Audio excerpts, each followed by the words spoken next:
Okay. Rule 16 कहता है when they may depart. तो रूल 16 का सब रूल कहता है a person so summoned and attending shall unless the court otherwise direct attend at each hearing until the suit has been disposed of. तो जिस भी person को समन करा गया है, ठीक है, और जो अटेंड कर रहा है कोर्ट को, वो तब तक कोर्ट की हर एक हियरिंग में आता रहेगा जब तक कि सूट जो है वो डिस्पोज्ड ऑफ ना हो जाए, ठीक है।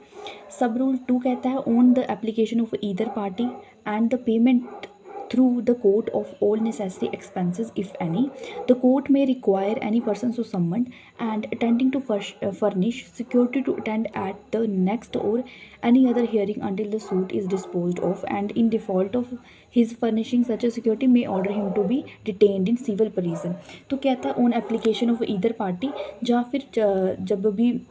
कोर्ट में जो भी एक्सपेंसेस देने उसकी पेमेंट पे, अगर कोर्ट को कभी लगता है कि इस पर्सन को मुझे आगे भी हियरिंग में बुलाना है, ठीक है, और लगता है कि ये नहीं आएगा, तो उसको कह सकता है कि तुम क्या करो, सिक्योरिटी जो है वो फर्निश कर दो, ठीक है। और अगर वो पर्सन सिक्योरिटी नहीं देता तो उसको क्या कर सकता है, ऑर्डर कर सकता है कि उसको सिविल प्रिजन में डिटेन करा जाए।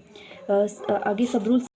रूल 17 कहता है एप्लीकेशन ऑफ रूल 10 to 13। तो the provision of rule 10 to 13 shall so far as they are applicable be deemed to apply to any person who having attended in a compliance with a summon departs without lawful excuse in contravention of rule 16। तो कहता है जो rule 10 से लेके 13 है, जैसे 13 हमारा mode of attachment, ठीक है, और 12 हमारा जैसे फेल टू अपेयर,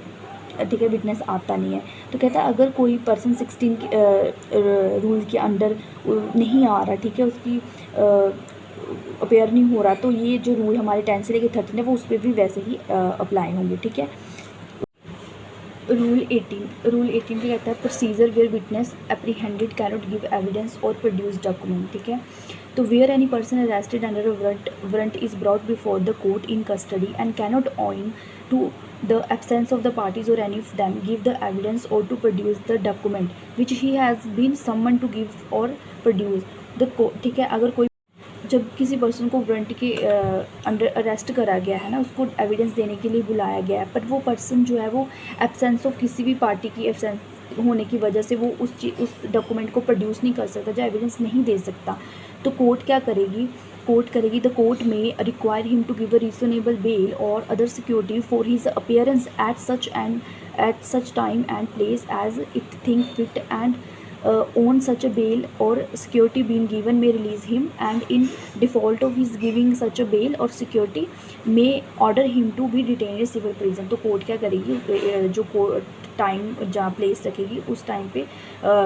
उसको अपेयर होने के लिए कहेगी कि, और साथ में कहेगी कि तुम सिक्योरिटी दे दो, ठीक है, और सिक्योरिटी के साथ उसको जो है बेल दे देगी। अगर वो सिक्योरिटी नहीं देता तो कोर्ट उसको जो है ऑर्डर कर सकती है, उसको सिविल प्रिजन में डिटेन करके रख सकती है, ठीक है। आगे है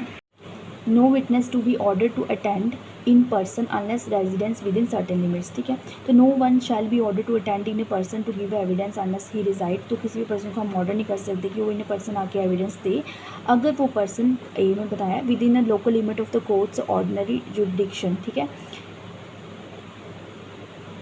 कि अगर वो कोर्ट की ऑर्डिनरी जुरिडिक्शन के अंडर नहीं है, without such a limit but at a place less than 100 or where is a railway steamer communication or other established public conveyance for 5/6 of distance between the place where he reside and the place where the court is situated less than 100 kilometre distance from the court houses, ठीक है। अगर वो 100 kilometre की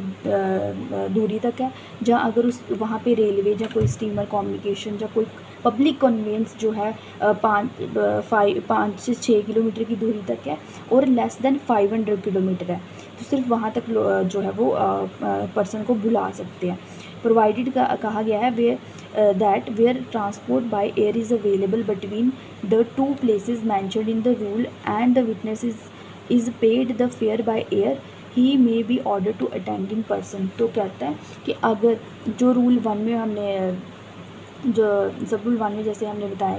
कि court से लेके जहाँ उसके रेजिडेंट तक अगर बाय एयर है, तो फिर वो क्या करके उसको विटनेस का जो खर्चा वो जमा करवा के हम उसको जो है वो बुला सकते हैं, ठीक है, बाय एयर। उसके बाद 20 रूल कहता है